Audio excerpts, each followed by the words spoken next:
Subcommittee Appropriations to order. Secretary Noem, thank you so much for being here today to testify to the President's fiscal year 2026 budget request for the Department of Homeland Security.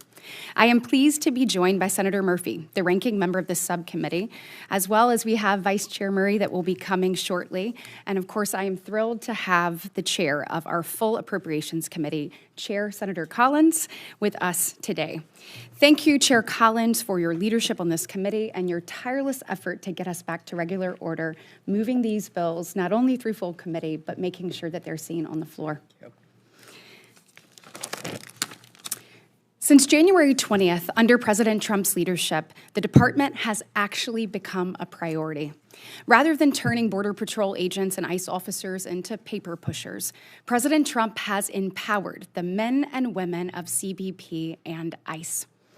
This has resulted in gaining more control on the border and the enforcement of our immigration laws.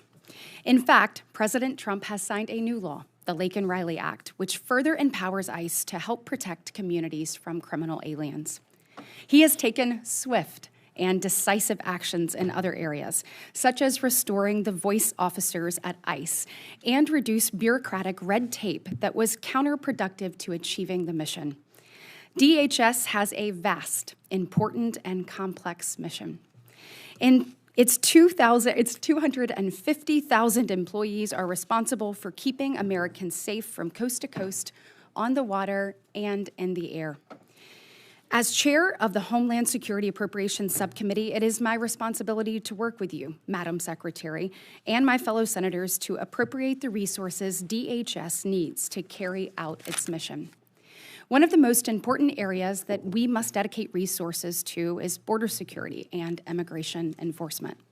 I want to say thank you to the brave men and women of Customs and Border Protection and Immigration and Customs Enforcement who show up every single day to keep our borders secure, to keep our communities safe, and to enforce our immigration laws. Since President Trump took back the White House, we have seen historically low levels of encounters along the southwest border.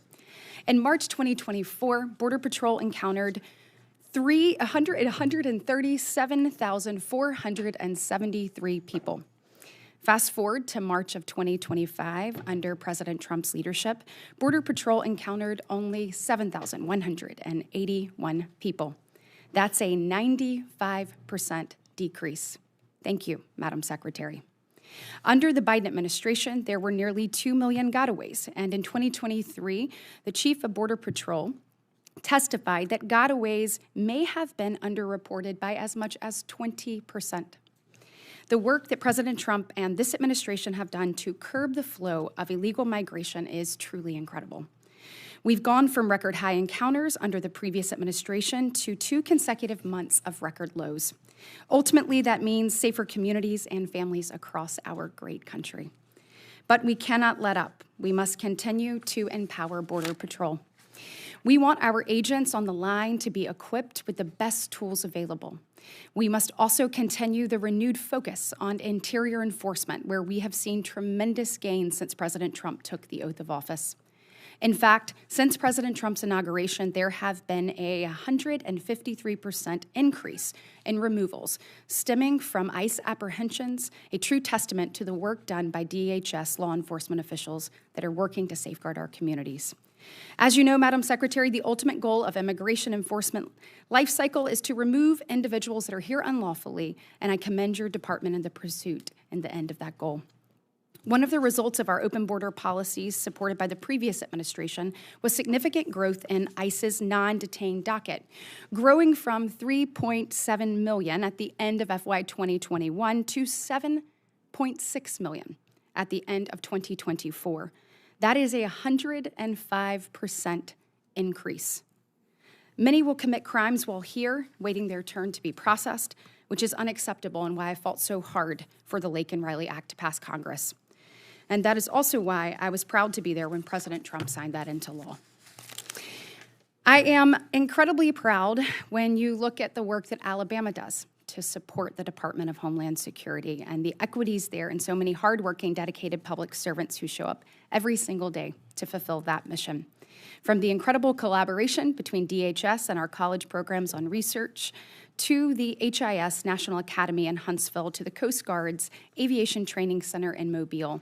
It's gratifying to see that I represent a state that plays such an important role in protecting our country.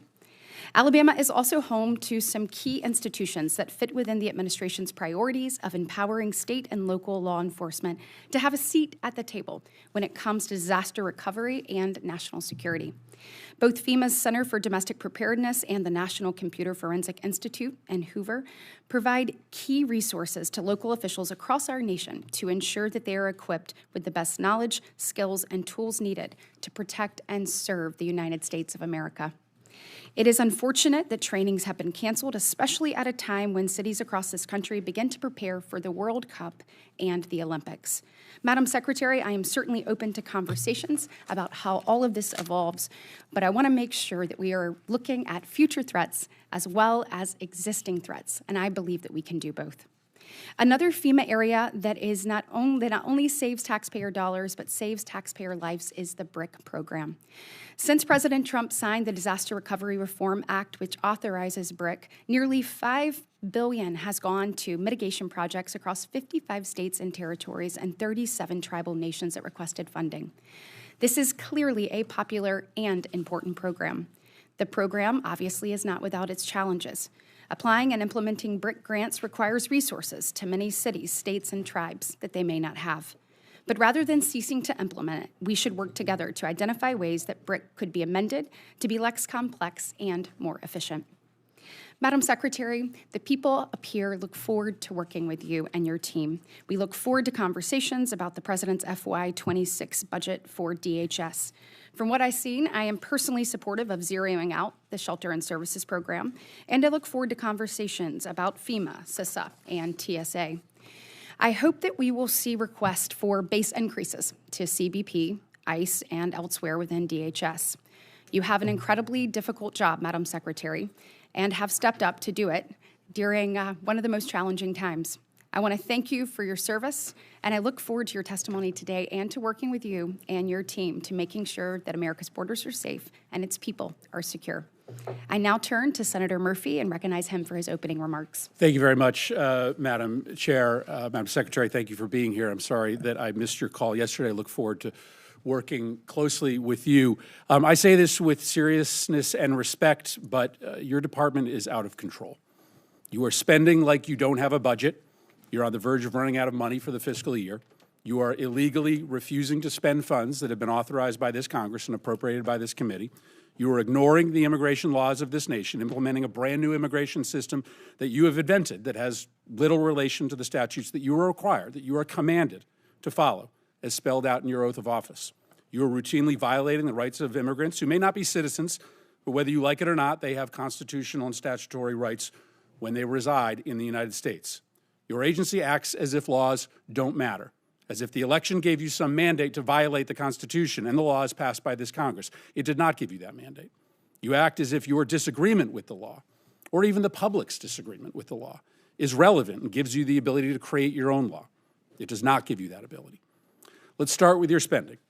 You are on track to trigger the Anti-Deficiency Act. That means you are going to spend more money than you have been allocated by Congress. This is a rare occurrence, and it is wildly illegal. Your agency will be broke by July, over 2 months before the end of the fiscal year. You may not think that Congress has provided enough money to ICE, but the Constitution and the federal law does not allow you to spend more money than you have been given or to invent money. And this obsession with spending at the border, as the chairwoman mentioned, has left the country unprotected elsewhere. The security threats to the United States are higher, not lower, than before Trump came to office. To fund the border, you have illegally gutted spending for cybersecurity. As we speak, Russian and Chinese hackers are having a field day attacking our nation. You've withdrawn funds for disaster prevention. Storms are going to kill more people in this country because of your illegal withholding of these funds. Your myopia about the border, fueled by President Trump's prejudice against people who speak a different language, has shattered many of this country's most important defenses. Now let's talk about the impoundments. When Congress appropriates funds for a specific purpose, the administration has no discretion as to whether to spend or not spend that money unless you go through a very specific process with this committee. Let me give you two of many instances of this illegal impoundment. The first is a shelter and services program. Senator Britt may want to zero that account out, but that account is funded, and it was funded in a bipartisan way. You don't like the program. Your policy is to treat migrants badly. I think that's abhorrent, but it doesn't matter that you don't like the program. You cannot cancel spending in this program, and you cannot use the funds as you have to fund other things, like ICE. You have also canceled citizenship and integration grants, which help lawful permanent residents become citizens, helping them take the citizenship test. I know your goal is to try to make life as hard as possible for immigrants, but that goal is not broadly shared by the American public. That's why Congress, in a bipartisan way, for decades, has funded this program to help immigrants in this country become citizens. Now let's talk about why encounters at the southern border are down so much. This is clearly going to be your primary talking point today. You will tell us that it represents a success. But the primary reason why encounters are down is because you are brazenly violating the law every hour of every day. You are refusing to allow people showing up at the southern border to apply for asylum. I acknowledge that you don't believe that people should be able to apply for asylum, but you don't get to choose that. The White House doesn't get to choose that. The law requires you to process people who are showing up at the border and who claim asylum. Why? Because our asylum law is a bipartisan commitment, an effort to correct for our nation's unconscionable decision to deny entry to Jews to this country who were being hunted and killed by the Nazis. Our nation, Republicans and Democrats, decided, wrote it into law, that we would not repeat that horror ever again, and thus we would allow for people who were fleeing terror and torture to come here, arrive at the border, and make a case for asylum. Finally, let's talk about these disappearances. In an autocratic society, people who the regime does not like are people who are protesting the regime. They are just often picked up off the street, spirited away, sometimes to open-ended detention, sometimes they're never seen again. What you are doing, both the individuals who have legal rights to stay here, like Kilmar Abrego Garcia, or students who are just protesting Trump's policies, is immoral. And to follow the theme, it is illegal. You have no right to deport a student visa holder with no due process simply because they have spoken in a way that offends the president. You can't remove migrants who a court has given humanitarian protection from removal. Now, reports suggest that you are planning to remove immigrants with no due process and send them to prisons in Libya. Libya is in the middle of a civil war. It is subject to a level 4 travel advisory, meaning we tell American citizens never to travel to Libya. We don't have an embassy there because it is not safe for our diplomats. Sending migrants with pending asylum claims into a war zone just because it's cruel is so deeply disturbing. Listen, I understand that my Republican colleagues on this committee don't view the policy the way that I do. My Republican colleagues don't share my level of concern for the way that this administration treats immigrants. That's fine. But what I don't understand is why we don't have consensus in the Senate and on this committee on the decision by this administration to impound the spending that we have decided together to allocate in defense of this nation. We as an Appropriations Committee, we work interminable hours to write and pass a budget. This budget is really hard to write and pass. And so we make ourselves irrelevant when we allow the administration to ignore what we have decided. And then when we look the other way, when the administration rounds up immigrants who are here illegally and have committed no offenses worthy of detainment, we also do potential irreversible damage to the Constitution. These should not be partisan concerns, destroying the power of Congress, eroding individuals' constitutional rights. This should matter to both parties. Madam Secretary, thank you for being here, and I look forward to your testimony. Madam Secretary, let me first explain that Chair Britt is trying to cover 2 different subcommittees. She will be returning, but in the meantime has asked that I take the gavel. And fortunately, that means that I get to welcome you, but also ask the first questions. But first, we want to hear your statement. So please proceed. Yes, well, thank you, Senator Collins, and I do want to thank Senator Britt as well for bringing this group of individuals together for this committee hearing so that we could talk about the priorities of the United States of America and what we can do to work together to secure our homeland. I do want to thank Senator Murphy as well and look forward to our conversations that we can have today and far into the future. In the first 100 days, the Trump administration has already delivered for the American people a drastic turnaround in Homeland Security, from the southern border to investing in our Coast Guard to cybersecurity, and we are just getting started. I'm very proud of the accomplishments that we have made so far and working with President Trump and his leadership since he took office. At the southern border, we have obtained near total control with a 95% decrease in daily encounters since President Trump took office. March saw the lowest number of encounters in this nation's history at less than 7,200. There were days in there where we had less than 200 encounters a day, which is absolutely remarkable. And again, that is the lowest number of encounters at the border in this nation's history. Under the previous administration, when Joe Biden was the president of the United States, U.S. Customs and Border Protection was at times encountering over 15,000 people per day. This astonishing turnaround is a testament to the resolve and to the leadership of President Trump to make America safe, and to the incredible work of the men and women of the Department of Homeland Security. The secure border has allowed Border Patrol to zero in on the cartels and on illicit activities that are going on. President Trump has designated 6 different cartels and violent criminal gangs as foreign terrorist organizations. This has allowed us to use a whole-of-government approach in how we go after drug traffickers and human traffickers. And in March, fentanyl traffic at the border fell by 54% compared to the previous year.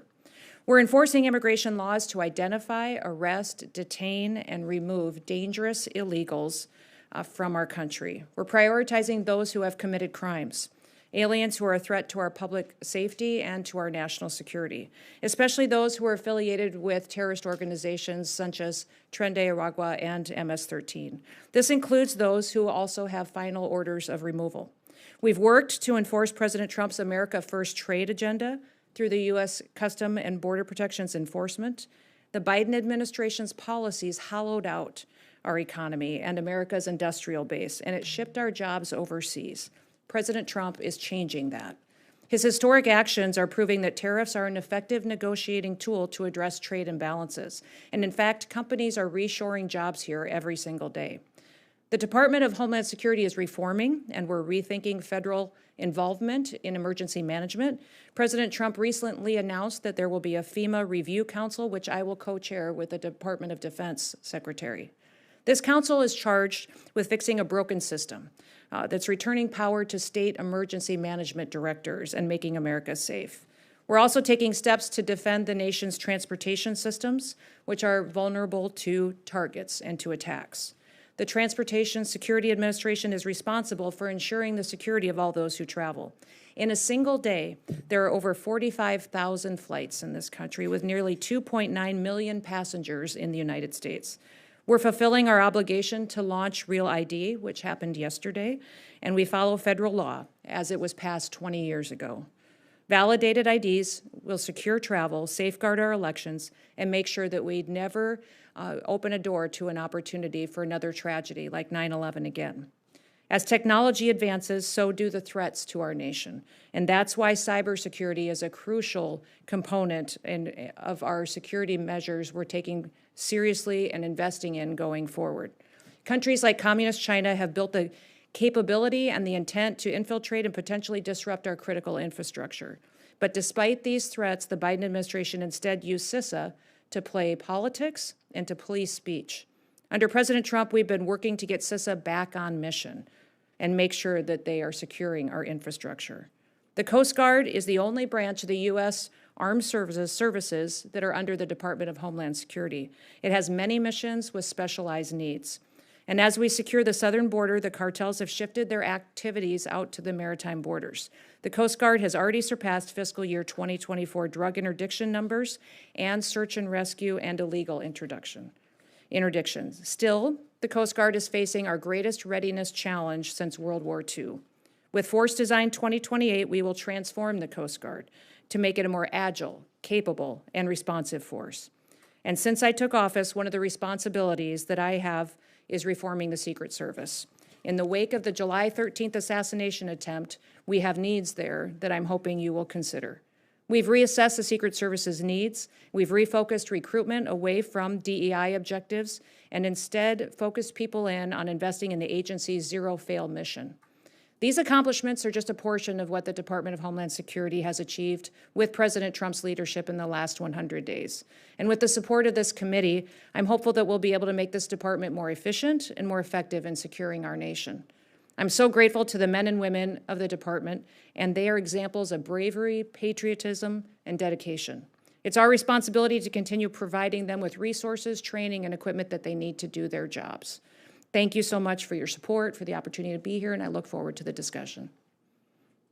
Thank you so much, Madam Secretary. I'd like to first recognize Chair Collins for her round of questioning. Thank you very much, Madam Chair. Madam Secretary, I want to bring to your attention an important issue that may not yet be one that you've been briefed on. In August of 2023, DHS issued a memo in which the department stated that it had identified more than 270 Chinese-backed illegal marijuana operations in the state of Maine alone, producing up to an estimated $4.3 billion in illicit revenue. These grow houses are primarily run by Chinese organized crime syndicates with ties to the Chinese Communist Party. Our sheriffs and local law enforcement have worked night and day to shut down these grow houses that tend to be located in very rural areas of the state. I hope that the president's more detailed budget request includes funding that can be used to help supplement the county, state, and local law enforcement efforts. DEA has also been involved. IRS has been involved. The FBI is starting to get involved, but DHS obviously has an important role to play. So I hope you will commit today to joining this all-of-government effort to shut down these dangerous, illegal grow houses. Undoubtedly, there's human trafficking going on as well. The marijuana is destroying these houses with black mold because it's grown inside to try to hide what is going on, and it's being smuggled to other states. This isn't just a problem in Maine. Some 22 states have similarly found these illegal grow operations with ties to transnational criminal organizations in China. Well, thank you, Senator Collins. I appreciate you bringing this to my attention and this important discussion. Obviously, we're very concerned with securing our border and knowing who's coming into our country illegally, but also who's already here. And so you pointing out the fact that we have investments in this country, businesses, and marijuana grow houses that have a presence of ties to the PRC is incredibly alarming. So I agree that we should work together to see what we can do. As you know, the Department of Homeland Security, our mission is to secure the homeland. I tell people quite often that my responsibility lies with everyone who's in this country, comes into this country or leaves, every product that's here that leaves or comes in, and then everything on the internet as well that's communicated or processed. This is alarming that we have China. Not only are they stealing our IP, manipulating their currency, but they're building a presence in this country as well. And so everything that we can do to make sure that we're addressing that and not allowing them to get a foothold within the center of our country and in our important states like Maine is incredibly important. So thank you for bringing it to the attention of everyone today, and I commit to working with you. Thank you. Madam Secretary, as you undoubtedly know, Maine is a great destination for tourists. Last year, we had 14.8 million tourism visits. We're a state of only 1.3 million people. I imagine it's similar to some of what you've experienced when you were governor. So Maine is heavily dependent, particularly our hospitality industry and our agricultural employers, on seasonal temporary workers from other countries who come here under the H-2A program for agricultural workers and the H-2B programs for hospitality workers. There's no way that our state of 1.3 million has the workforce to deal with the influx of tourists and to get our crops out of the ground.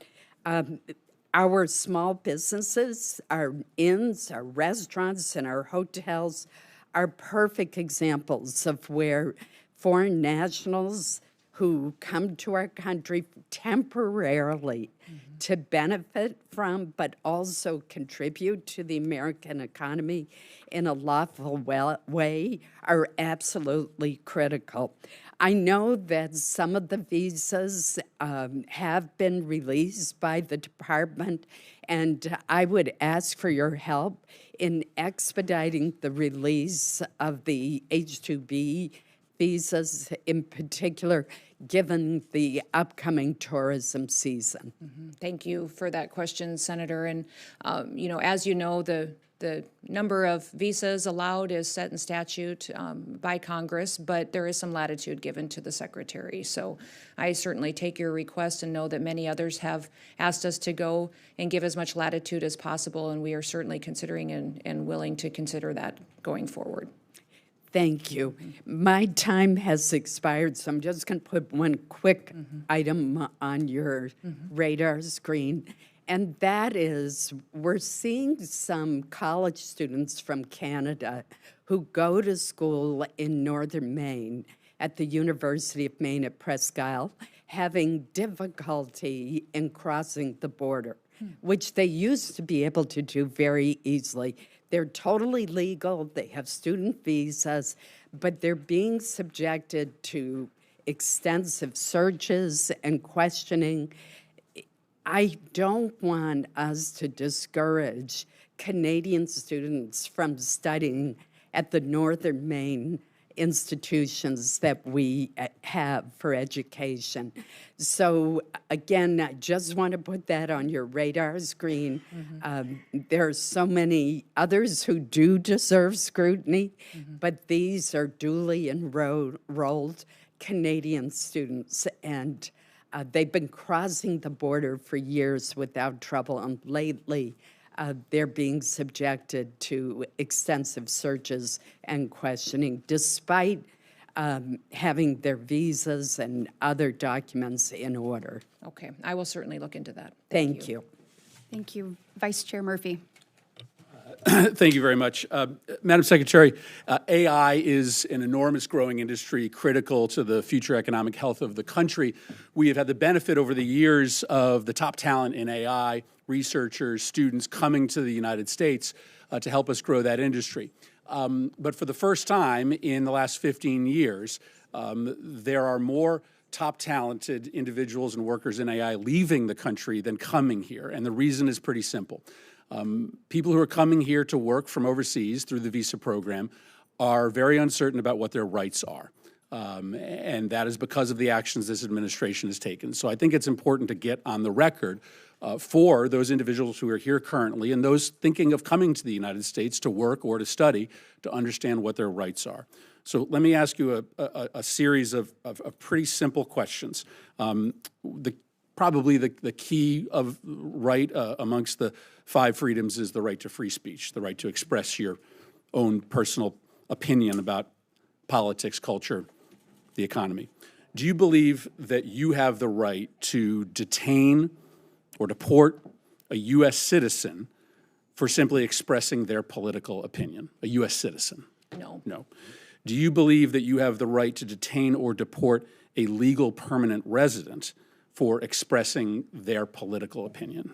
I don't make decisions on legal status here in the United States. The Department of State does that, and I would say that as they've gone through an evaluation of who gets a visa, who gets legal status, green cards, they've been evaluating and discussing how that applies. Well, to people I acknowledge that are in that this you don't. country. I acknowledge you don't make. Right. But if someone is a legal permanent resident of the United States, I'm not talking about an H-1B or a student visa holder. I'm talking about a legal permanent resident. If you are a legal permanent resident, do you have the right to detain or deport that person simply for expressing their political opinion? The Department of State makes those decisions. No, and the they don't. Department of Homeland Security. You make that decision about who you have the right to detain or deport.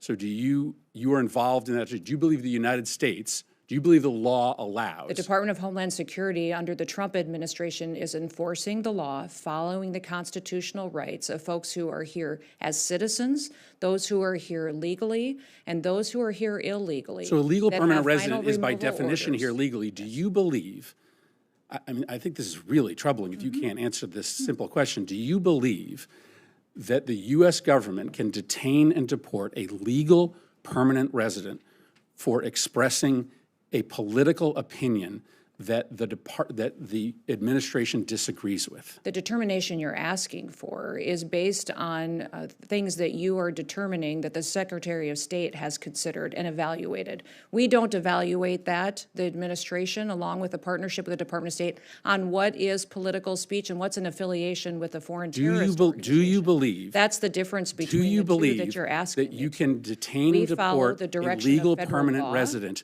for expressing a political We have opinion? not detained and we have not deported anybody who's a legal permanent resident or a citizen of the United States. Then say you don't have the ability to do that. We have clarify that for is the true. millions of. That is exactly what I'm doing, is that we have followed exactly what the law is and that we have not detained or deported anybody who's a citizen or has legal status in this country. We are focused on the worst of the worst dangerous criminals. You do not believe you have to get them out of the You do not believe you country. have the ability to do that. We have not done that at all, and the Trump administration has no plans Well, just to because do you haven't that. done We it do doesn't not mean do that it. you won't do it in the We future. are Do you following the believe you have the federal law ability to do that or ensure that not? we are doing I think you the were gonna- I exact think- I appropriate think- thing in partnership with the Department of State and in partnership with the Trump administration. Have you read I assume you have read the Supreme Court decision in the case of Kilmar Abrego Garcia? Yes. That court decision requires the administration to facilitate Kilmar Abrego Garcia's release from El Salvador. Can you describe the steps that you have taken to facilitate this release? And specifically, can you answer as to whether you have reached out to your counterpart in El Salvador to facilitate Mr. Abrego Garcia's release? Abrego Garcia is a citizen of El Salvador and should never have been in this country and will not be coming back to this country. There is no scenario where Abrego Garcia will be in the United States again. If he were to come back, we would immediately deport him again because he is a terrorist, he's a human smuggler, and he is a wife beater. You've read the Supreme Court decision. Does the Supreme Court decision not require you to facilitate the return of Mr. Abrego Garcia? The Trump administration is complying with all court orders and judges' orders. Does the Supreme Court order require you to facilitate the return of Mr. Abrego Garcia? Is a Yes or- citizen of yes El or no? Salvador. It is up to the president of the El Salvador to make the decision. You're a defendant on in if the he case. is coming back. It's been a big topic of conversation between all of us, between the country. When the president visited the United States of America, it was discussed and talked about there. The president has been very clear on this issue, as the Secretary of State and I have as well. Abrego Garcia is not a citizen of this country and is a dangerous individual who does not belong here. I will Let me be clear that I will if not you- ask another question, If you Madam were Chairman, back but the in this discussion. country, we would But immediately the discussion deport him. ends when the Supreme Court rules 9-0 that you have to facilitate his release. And the fact that you can't even acknowledge the wording of the order, which commands you to facilitate his release, and you advertise to this committee that you are going to willfully ignore the ruling, and that is not incredibly true, chilling Senator. for I the do balance not- of powers that is in not true. a democracy that relies on the executive branch to honor decisions made by the highest court of the land. Madam Secretary, I'd actually like to take a little bit of my time real quick to turn to an actual Maryland resident. And I believe if we're going to spend that much time talking about Mr. Abrego Garcia, we need to talk about Rachel Marin. Yep. And she was a citizen of Maryland who was brutally raped and murdered in 2023 by another criminal illegal alien from El Salvador who had no business being in the United States. May her story and others like it serve as a reminder to the human cost of unchecked illegal immigration policies, the need to secure our border, and the need to swiftly remove criminal illegal aliens from the United States. Speaking of, let's go back. Take a look at what President Trump inherited. We talked about this earlier, but when Joe Biden took office, there were 3.3 million people on the non-detained docket. When President Trump took office, that number had risen to 7.6 million people on the non-detained docket.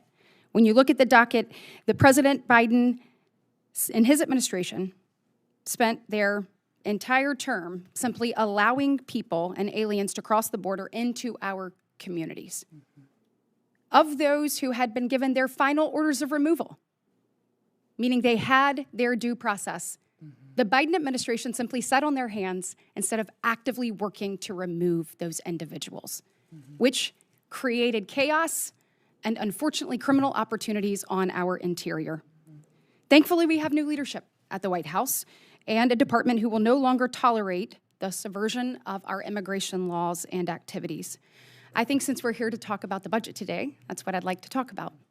What do you and your department need, the brave men and women who serve alongside you, in order to secure our border, in order to keep our interior safe from coast to coast, and to continue to make America a safe, secure, and prosperous place to be?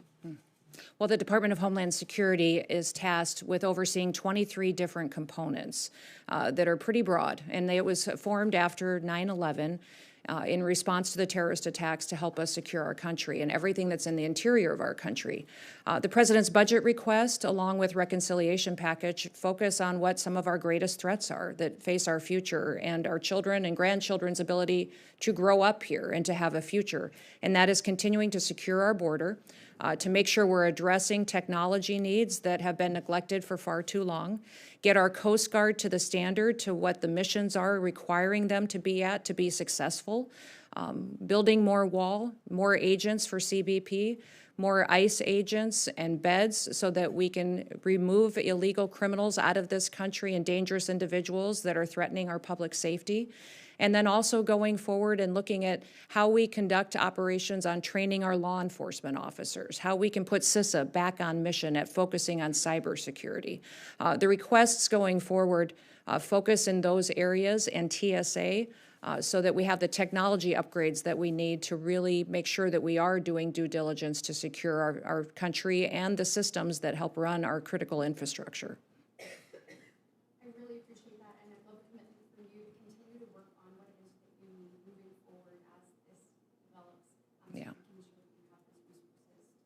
This country safe. On that, your predecessor actually refused to call what was going on at the border a crisis. It is clear that's exactly what was happening. You also have shown that coming in, we did not need any new legislation to actually secure the border. You have taken action. President Trump has taken action to secure it. I mean, creating a space that we haven't seen in decades. You talked about a number of things. One of the things you just mentioned was a border wall. Can you talk about the construction of a border wall and what that would do for the men and women of CBP and overall at DHS? I know that we are a nation of immigrants. We're proud of that. We're also a nation of law, and lawlessness has to stop. And I believe that anybody on this dais that locks their door at night should understand the need for a border wall. The American people should have that level of security when they go to sleep at night. So can you talk about the importance of that and kind of how you see that unfolding? We have currently over 700 miles of border wall on the southern border and infrastructure that is there operating today. Since President Trump has been in office, we've constructed another 77 miles that is in place. That is an inclusion of steel bollard wall that has been built, but also temporary wall that has been put forward with concertina wire and panels, and then also we have some waterborne buoys that are being utilized as well. We have 11 contracts that have been allocated to continue building infrastructure, and then also 5 more that are pending to be allocated to build more miles, to have that infrastructure there to help secure vulnerable areas. Now, the border wall will look different based on what the topography is and the geography is of the area. So there's some areas on the northern border and the southern border and out in our maritime infrastructure that we need that will have technology. It'll utilize Aerostar systems, radio frequencies, satellite systems. Those upgrades just simply haven't been made or prioritized under the last administration and need to be done. So we will use a combination for what's appropriate out there for the topography and working with the local states and tribal areas to make sure that it's something that secures our country, but also is something that they can help support and secure as well. Thank you for that commitment. Vice Chair Murray. Thank you very much, Chair Britt, and I look forward to working with you and Ranking Member Murphy in this Congress. Madam Secretary, as Senator Murphy mentioned in his opening statement, Secretary Noem, under your leadership, we have seen you ignore our appropriation laws, our Constitution, common sense, and even basic humanity. And like a lot of Americans, I really have been horrified by the lawlessness and incompetence and cruelty that we have all witnessed. And for all the talk about going after criminals, you have sidetracked DHS staff who are investigating drug dealers, terrorists, human traffickers, and rather than photo ops, we need more of your focus on providing basic diligence, because your crackdown has roped in American citizens and people who are here legally with no criminal record.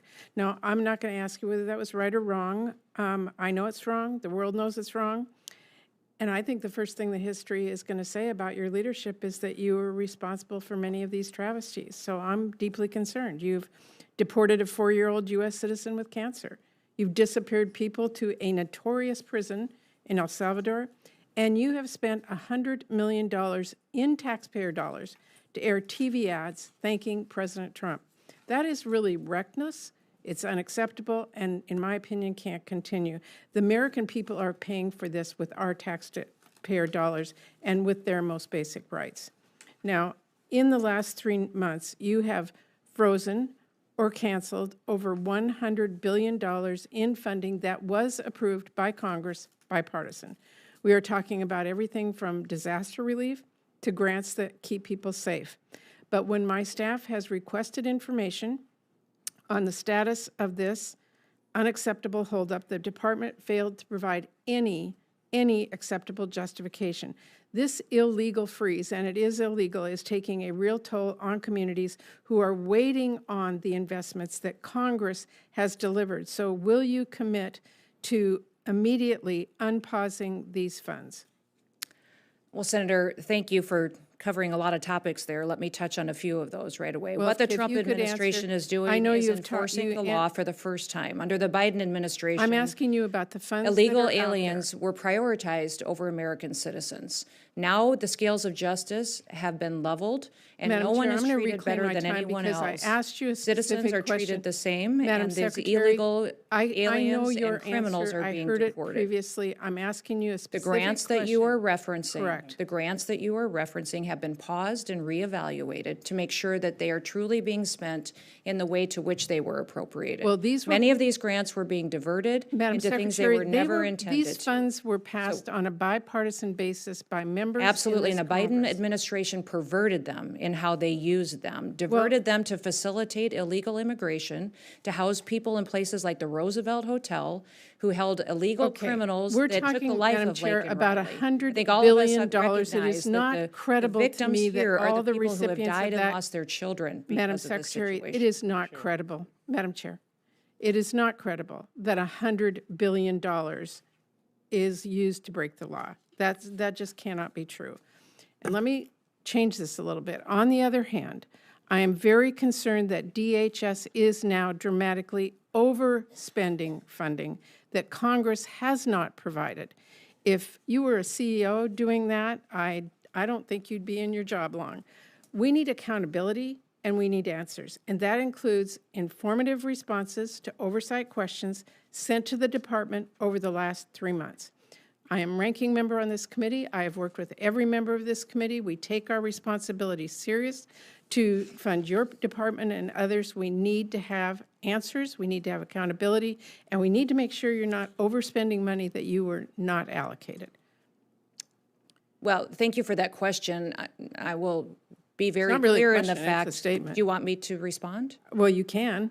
Well, I've worked many jobs in my life, but I also have been a CEO. I've run I'm not businesses. I've been a questioning your governor. credentials. I'm and it questioning is your spending. We are prioritizing where our security needs are in this country, and we are hoping that this body will agree that reconciliation is necessary to address the things that have been neglected in this country for too long, that we have the technology upgrades, the manpower upgrades that are necessary. So the $170 billion request for the Department of Homeland Security Madam is Chair, incredibly my time is important running to make out, sure and we I have the do have a tools that we couple of need. additional questions. The fact is that you've not been given this funding. Saying that it's going to come in reconciliation that has not passed is not an acceptable answer. I did want to ask about FEMA and disaster relief. This is really important. A lot of disaster relief has been politicized. You've endorsed eliminating FEMA outright. We have seen an upheaval at FEMA that is going to put lives in jeopardy. 1 in 5 FEMA employees have been pushed out, taking this administration's so-called buyout offer. We are losing indispensable staff just weeks away from fire and hurricane season, and over $100 billion in disaster relief and FEMA grants are still being held up. DHS is making it a lot harder to qualify for relief, something people in my home state of Washington are experiencing firsthand. Multiple requests from governors have been rejected in recent weeks, including a request from our state. And we haven't been given any response about this, and I'm watching this and I'm thinking, has President Trump directed you to prioritize funding for Republican states? Absolutely not. Have you directed your staff to prioritize funding to Republican-led states over Democratic Absolutely states? not. Have There your is, under staff this administration, there will not be any politicization of support, relief, FEMA assistance, or grants given based on politics. Well, Every single person there will be is a treated the same. clear It will be very trend, different than the Biden Madam administration. Secretary, there's a clear trend of Republican-led states getting very fast responses and funding. Democrat-led states are being forced to wait. We have never treated FEMA as a partisan issue in this country. Thank you, Madam Chair. Thank you. Senator Capito. Thank you, Madam Chair and Ranking Member, and it's great to see you, Secretary Noem, and it was a pleasure to serve with you in the House for so many years. I just want to make a statement in the beginning, because this chart, which you can't see, but many of us have seen, the blue lines being the number of people that were coming across the border during the Biden administration, and then the red is what you and the President have done over the last 3 months. I say congratulations. Results speak loudly. Not only are migrant encounters down 95%, but the gotaways are down 99%. To put it simply, migrants are just not slipping through. They're not evading our border patrol.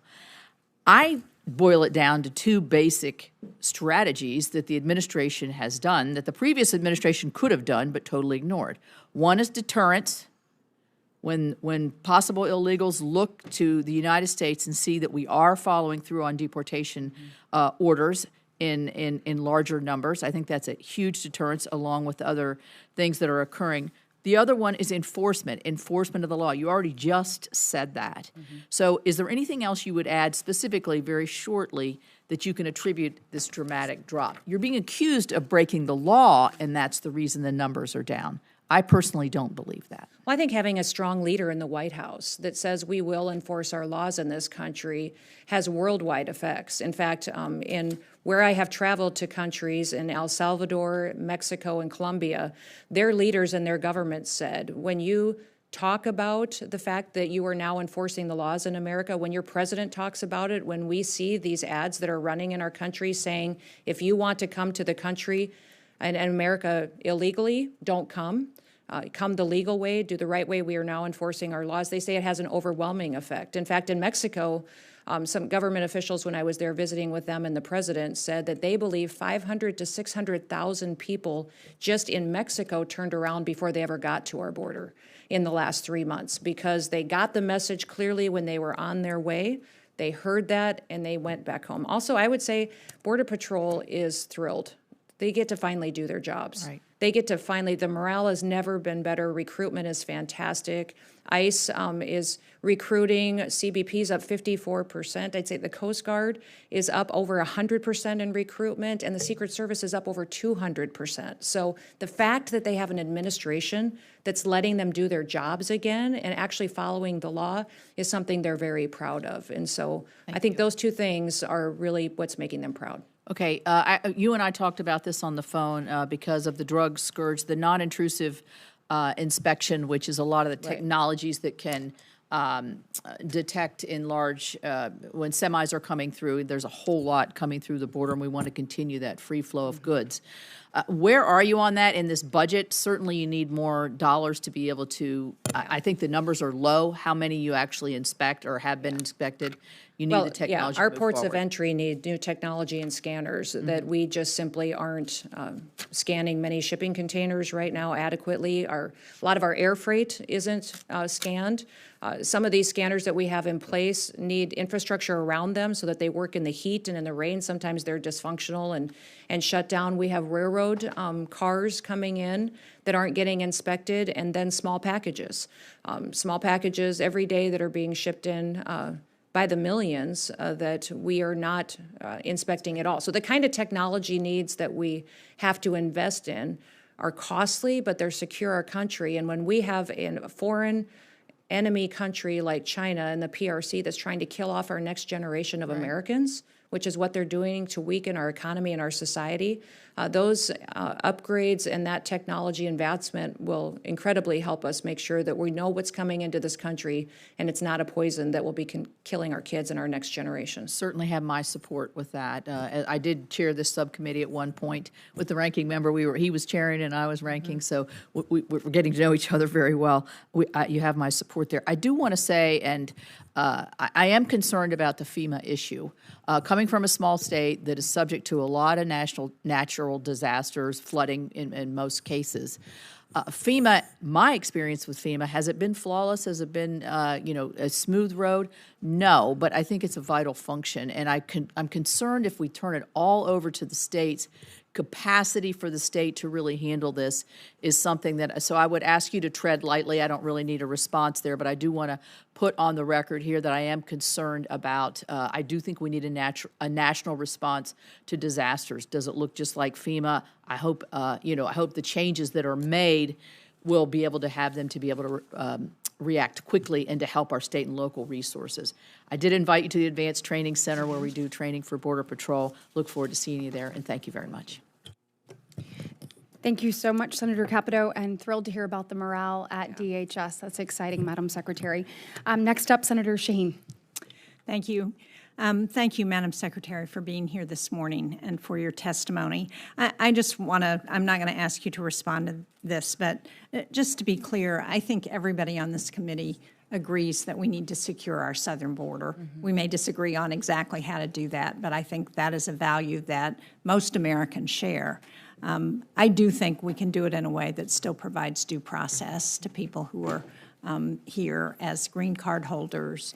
And I'm particularly concerned when I get calls from New Hampshire citizens who are stopped at our border and interrogated without any process, without being told why they're being stopped. So I just want to put that on your radar so that you understand that that is a concern that we are seeing and hearing from American citizens about. I have been concerned for a long time through a number of administrations about the lack of technology on our northern border. In New Hampshire, we have video cameras that are supposed to pick up people coming across the border, and there's no service to those video cameras because we don't have cell service on our northern border.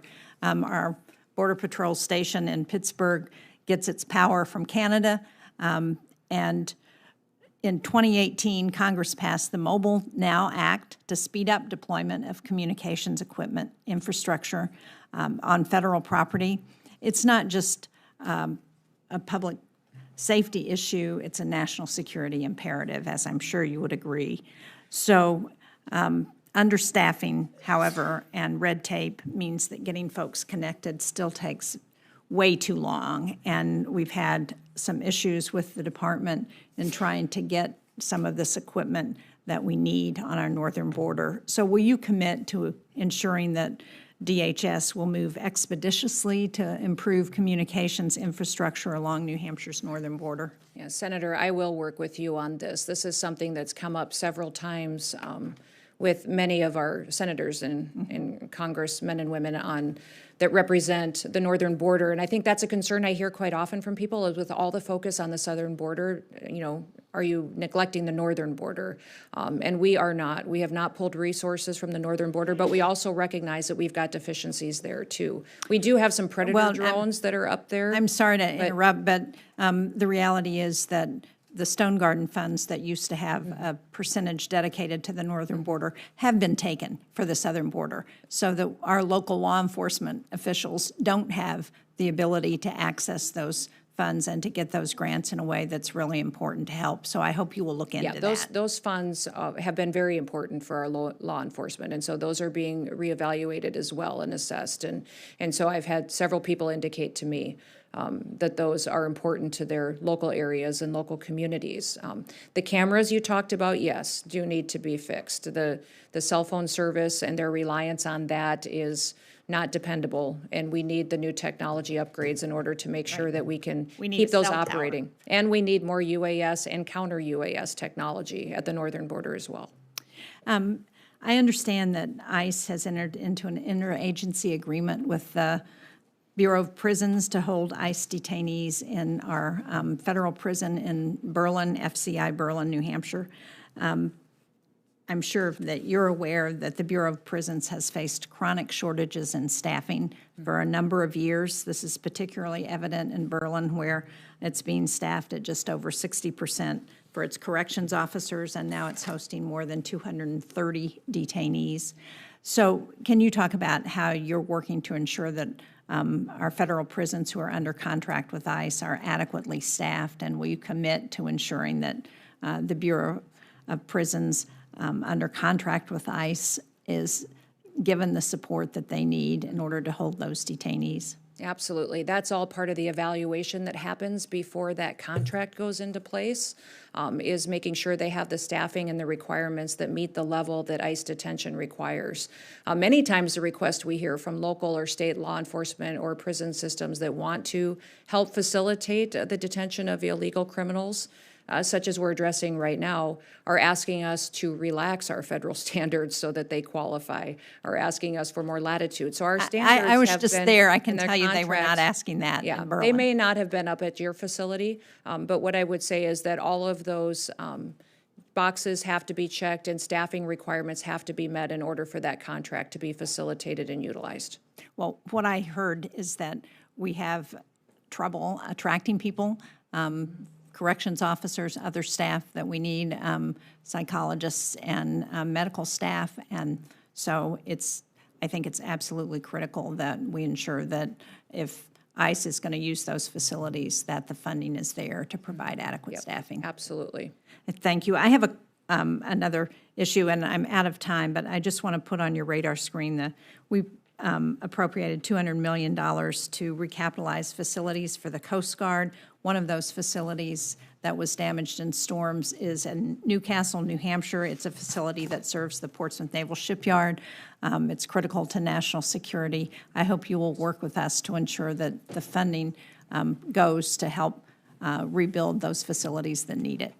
Yeah, we'll certainly take a look at that. As you know, we've proposed a new investment and future for the Coast Guard called Force Design 2028. And so we're excited about that because it recognizes the deficiencies that the Coast Guard has had to live with for far too long. It adds 15,000 coasties to the force. It also addresses not just cutters and not just airframe, but also infrastructure. what we this is need for infrastructure. buildings and for docks and for abilities to ports and infrastructure to really facilitate what they really provide for us. They are also a key part of not just search and rescue, but also our interdiction efforts right now as well. And we're not agree. keeping up with I'm the big- cartels out on the water. I'm a big fan. I just don't want us to divert that funding. Right. Thank you. Right. Senator Hyde-Smith. Thank you, Madam Chairman, and I certainly want to thank Madam Secretary for being here today and so impressed with the way you have just taken off so quickly in leading this agency. You know, as a member of this body, as an American, but as the mother of a 26-year-old daughter, I certainly appreciate what you're doing to secure our homeland. And your commitment has just been unsurpassed by anybody. And I've watched you closely, and it's a tall drink of water. Heading this agency is no small task, but I am certainly supporting you. I would like to briefly mention the proposed reductions to the FEMA budget. You know, in Mississippi, we have hurricanes, we have tornadoes, and FEMA has been a part of my life ever since I have been in public office because of the situations. Even Senator Shaheen was part of our tornado one time last year in Mississippi, and we had some recently that hasn't been approved yet. Little town in Walthall County, Mississippi, called Tylertown, Mississippi, had a tornado. I was there the day after the storm, and we're really seeking some relief there.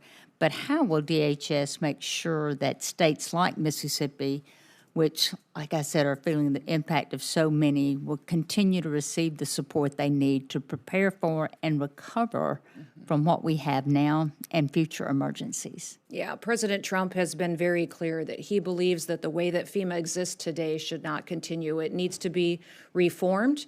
It needs to empower states to build in the structure that they need to best respond to disasters. He's seen the failures over the years of FEMA, how it didn't show up for individuals. It targeted people based on political party. It claims that haven't been paid for 15 to 20 years and recognizes the best responders are those locally and that the federal government should be there to support. So his goal is to redo this agency in a way that empowers our states, recognizing that every state's not at the same level of response today, that it's going to take some effort to get them all ready to really truly take over the emergency management processes of their state.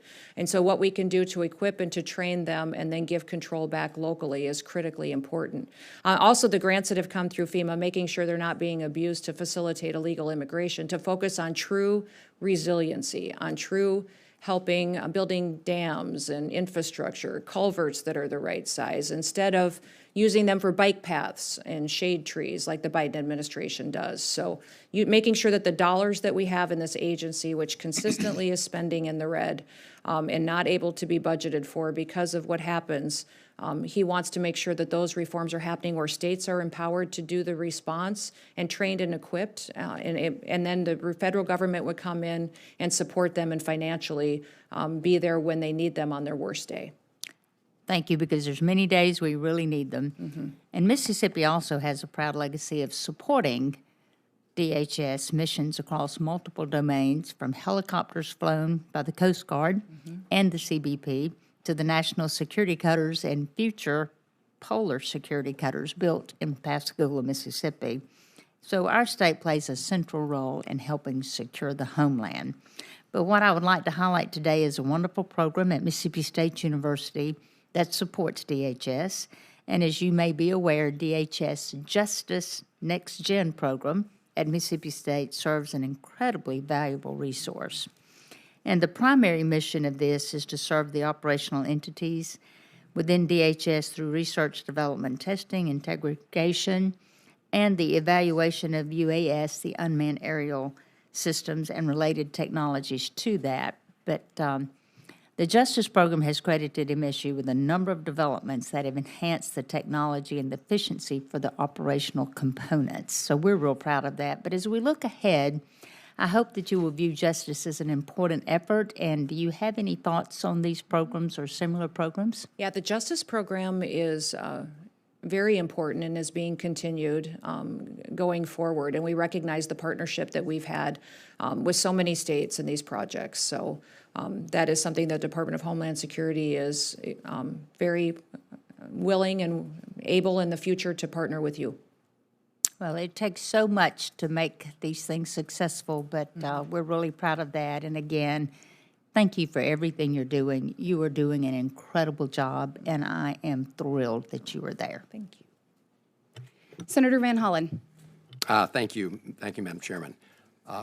Madam Secretary, it's good to see you. Good to see you, too. And I was glad to see in your recent testimony that you reaffirmed your obligations to uphold the Constitution of the United States. And I understand you had an exchange with Senator Murphy on the Abrego-Garcia case. And so I'm just going to put the question directly to you. Are you or DHS doing anything to comply with the 9-0 Supreme Court order to facilitate his return to the United States? Just yes or no? This administration is following all federal court orders. Madam Secretary, this is a simple question. question. I'm It's the asking- prerogative on Madam- conversations that Madam happen Chair, with the president of El Salvador. I ask a simple question. We have a limited amount of time. I just asked you, Madam Secretary, whether or not you or the Department of Homeland Security are taking any action to facilitate the 9-0 Supreme Court decision to facilitate his return. This is a very simple question. Are you taking any action to facilitate his return, or are you not? This administration is following and complying with all federal court I'd- orders so- to make sure that we So are. you are, because the court ordered that you facilitate his return, so you are facilitating his return. Sir, Senator, thank you for the question, but what I would Madam tell you Secretary- is that we are following court orders. Madam And that your advocacy for a known terrorist is alarming to me. Madam Secretary. It's alarming to me because he's a human smuggler. Madam he's a Secretary, wife I'm going to have to beater, reclaim and my a time. terrorist, and Madam- he's not a U.S. citizen. He's a citizen of El Salvador, and he's home. If he were to come Madam- back Madam here, Secretary- we would take him immediately All right, back I'm going to El have Salvador. to, Madam Secretary, you should know a couple facts then, which is, number one, in 2019, the Immigration Court said that he should not be returned to El Salvador because it would put his life in danger. The Trump administration at the time did not appeal that decision. After that, he got a work permit and was working legally in the United States of America. This is also why the district court and the appellate court and the Supreme Court have ruled as they have. I suggest that rather than make these statements here, that you and the Trump administration make them in court under oath, because despite what you just said, the federal district court whose judge is hearing this case right now said, and I'm quoting, that the administration has provided no evidence linking Abrego Garcia to MS-13 or any other terrorist activity. I'm not vouching for the man. I'm vouching for his due Well, yes, process you are, rights. sir. You've No, been no, vouching no, for Madam him. Secretary, with I would respect. suggest that you defend and Madam- stand alongside Madam, the victims this- of you're- illegal this is crime in this political country, the rhetoric. citizens who live here and Do are you- United States Americans. I would suggest you advocate for them as hard Madam as you do Secretary, those foreign terrorists. I know you're doing a political speech No, here. I'm I not, get it. sir. I'm You're asking questions of law. No, you're just spewing I truly rhetoric. believe this. I Well, you're truly believe spewing this rhetoric. as an Let American. me ask you this. Do you agree with Justice Scalia in the Supreme Court opinion in Reno v. Flores that, I'm quoting, "It is well established that the Fifth Amendment entitles aliens to due process of law in deportation proceedings." End of quote. Sir, we are utilizing every due process tool that this Congress has afforded us. This is- The Congress decides what Madam due process Secretary, is with- appropriate for every situation. Expedited removal is a due process that you have afforded us that we are utilizing. The Alien Enemies Act I'm gonna is another reclaim my tool that time, we're Madam utilizing. Secretary. So You we are are- giving due Madam process Secretary. and using the tools Madam that Secretary, this Congress has given us. this is really, I'm asking sort of simple questions of law and simple questions like, are you complying with the 9-0 Supreme Court decision? And you seem to think that's some kind of trick question. Let me ask you this. You were down at CCOT in El Salvador, and you said, and that, I'm quoting, "It is one of the tools in the toolkit that we will use."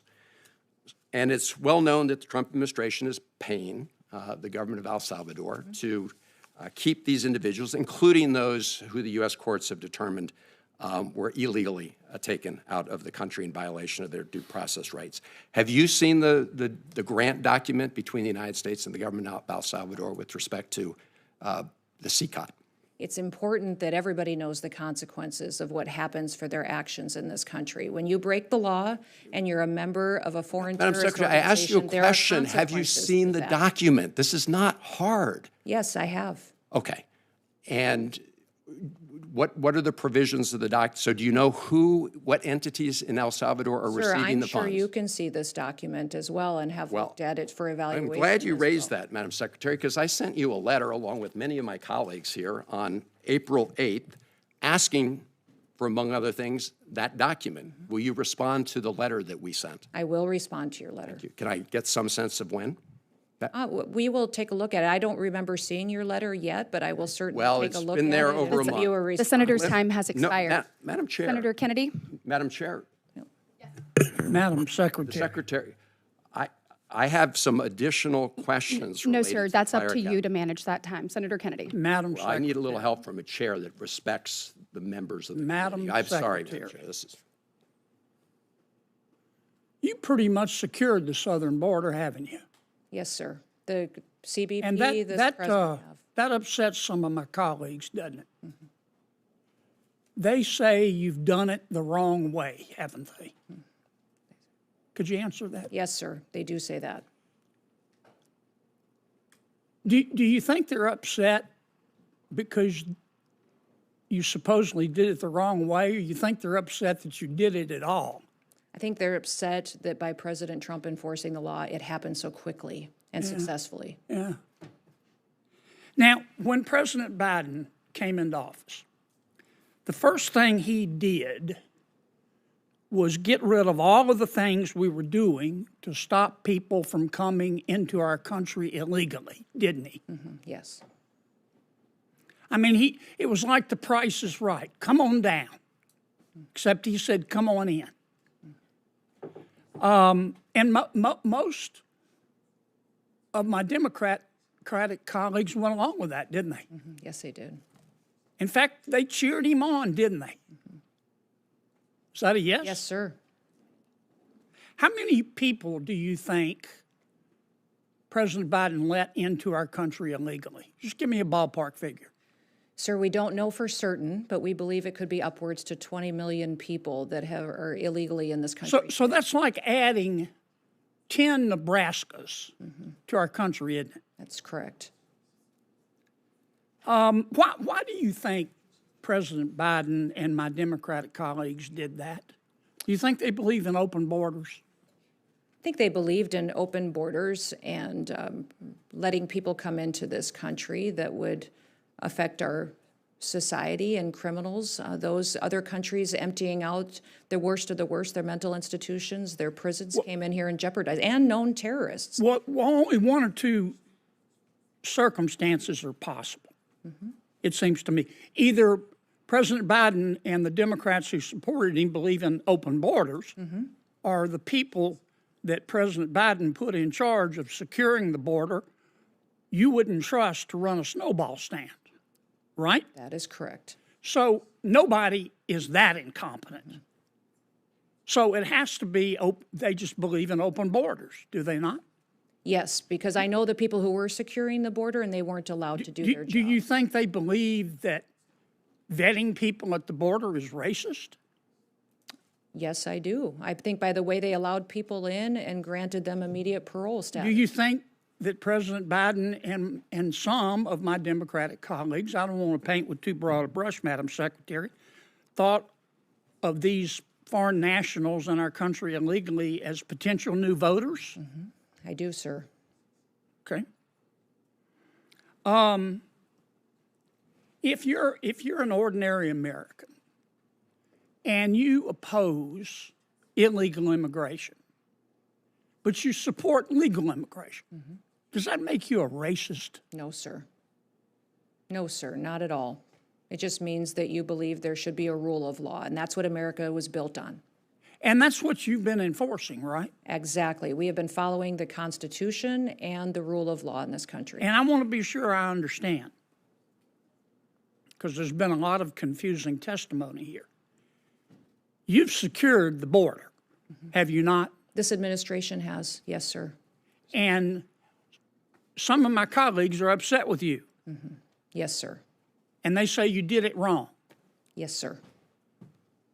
And do you agree with me that what they're really upset about is that you did it at all? Yes, sir. Okay.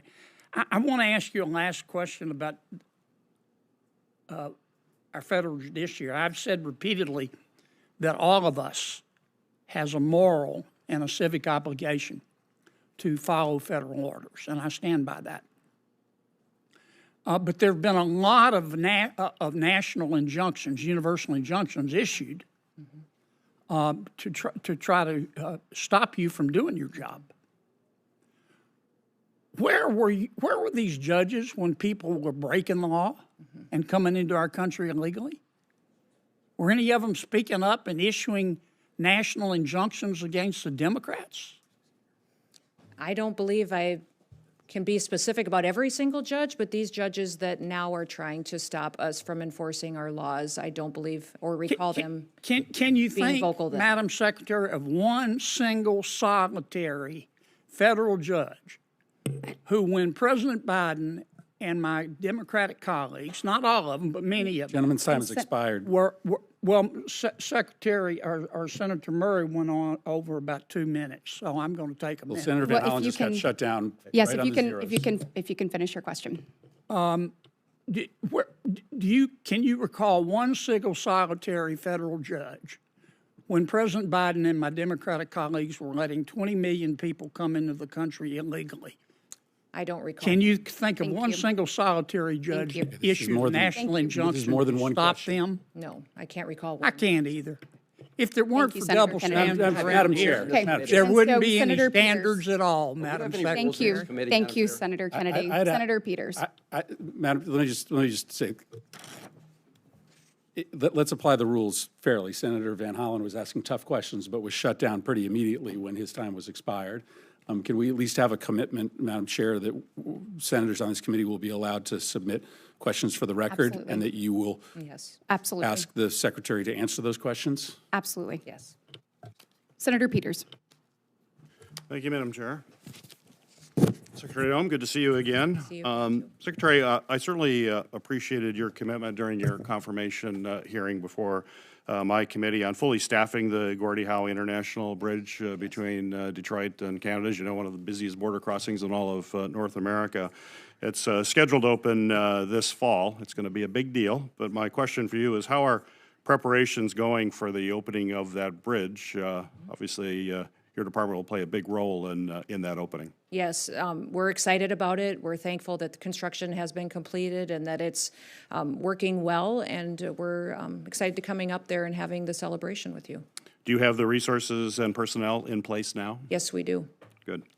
I also appreciated your commitment to fully building out the Northern Border Mission Center, which will be located at Selfridge Air National Guard Base to coordinate all that goes on along the northern border. How is the build-out of that center progressing, please? It's going well. It's on track. I haven't heard of anything that has been delayed, and I can get you a more detailed update, though, if you would like one. I would. If we could follow up that'd be after this hearing, I would appreciate Keep it that. As ranking member of the Homeland Security and Government Affairs Committee, I have sent you 9 letters since you have been sworn in as Secretary of Homeland Security.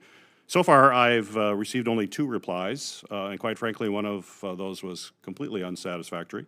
And while I understand you've had a busy start, like you have a lot on your plate, including travel, responses to congressional oversight requests are a priority. And I think you hold that view, but we're not seeing it being demonstrated, unfortunately. So my question for you is, when can I expect responses to these letters? And can you commit to getting me responses certainly before our budget hearing, before his GAC coming up?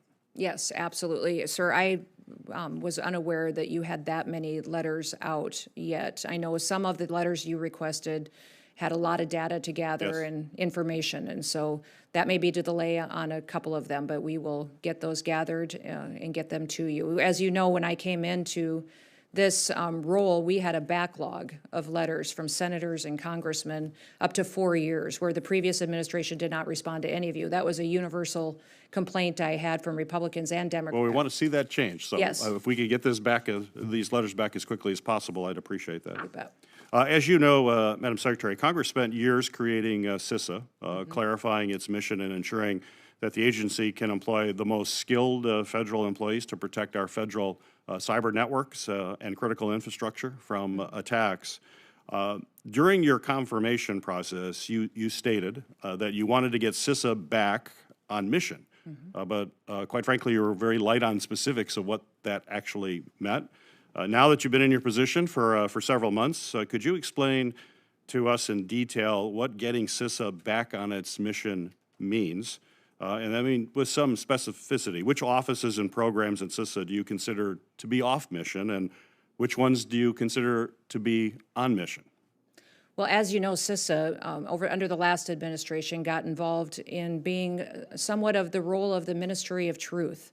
They were defining what was misinformation, disinformation. They were out doing election security missions, what were censorship, and deciding what was truth and what wasn't truth, and we have eliminated those functions within CISA. CISA was created to be an entity that supported small and medium businesses and also critical infrastructure, Yes, our electrical grid, our water systems, that are vulnerable to hacking attempts and influence from foreign countries, but enemies of the United States of America. So we are building out to those. And I agree with all this. individuals. I just limited time here. Yep. I agree with all that, and that is the central focus that it has to continue. But I want to clarify, because you talked about misinformation. I've heard this a lot. Yep. Certainly, I don't want to have any agency putting out misinformation.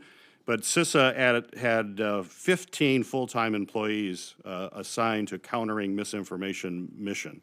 That's 15 employees out of 3,000 employees that work at CISA. And my understanding, and I think you mentioned it, those 15 people are not doing that anymore. So is CISA still not on mission? Is it still? It's getting there. We don't have our Senate confirmed leader of CISA yet. We're looking forward to that, and the But president's that doesn't have to do with cybersecurity. mission. I mean, why is it not? Why is it not performing a mission? Because my frustration is Why is what not? why do you say it's off mission if the unit that was back- doing that is gone? Yeah, it's back on mission, but we still have silos to break down between our intelligence agencies. We still have communication systems that have to be built so we can share information. I shared during my confirmation hearing that one of the most alarming things to me that happened to learn was that when Salt Typhoon and Volt Typhoon happened, that we knew we'd been hacked, we knew who we'd been hacked by, but we had no idea how to stop it.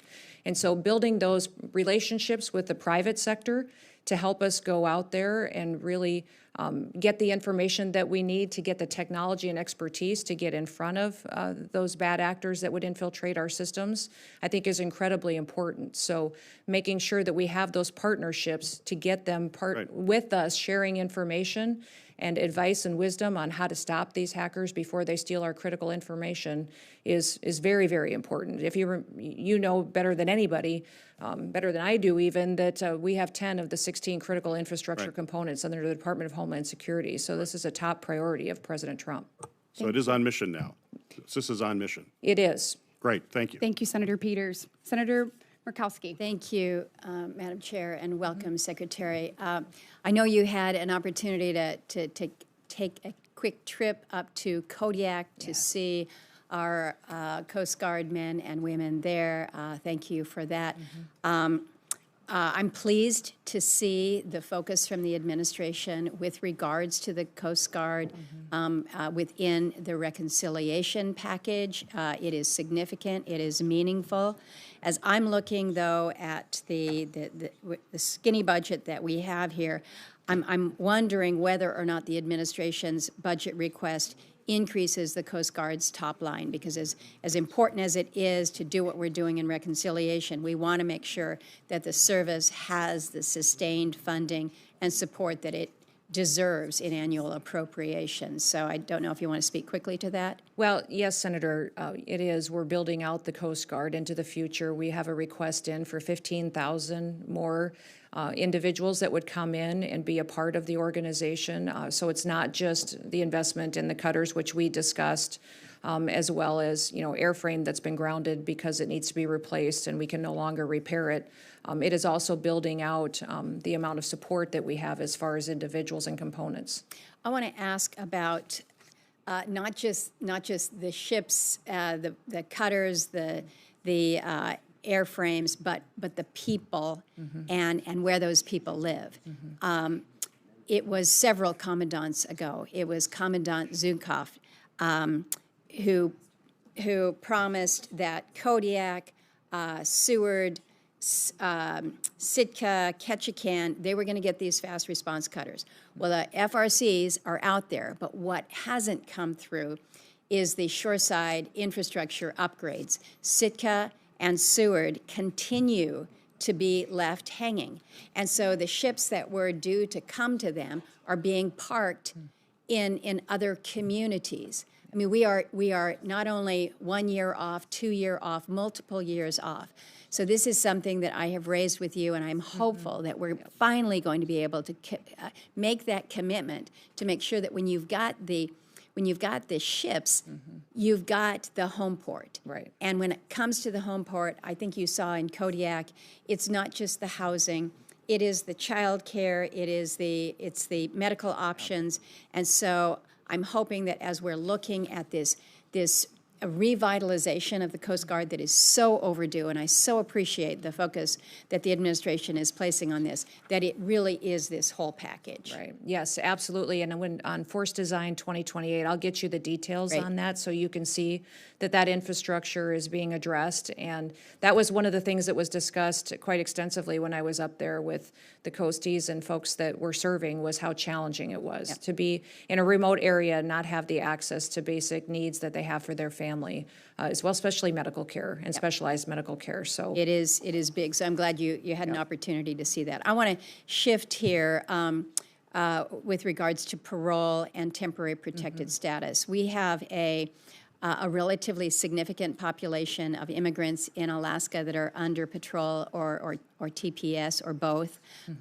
They're small, but for us, they're meaningful in our communities. It's the Ukrainians, we have Afghanis, Venezuelans, we have some Haitians. The majority of these folks are just truly valued members of their new community. They're helping us meet workforce needs and really contributing to the tax base here. They've expressed great concern about their status and work authorizations that may be revoked or allowed to expire. So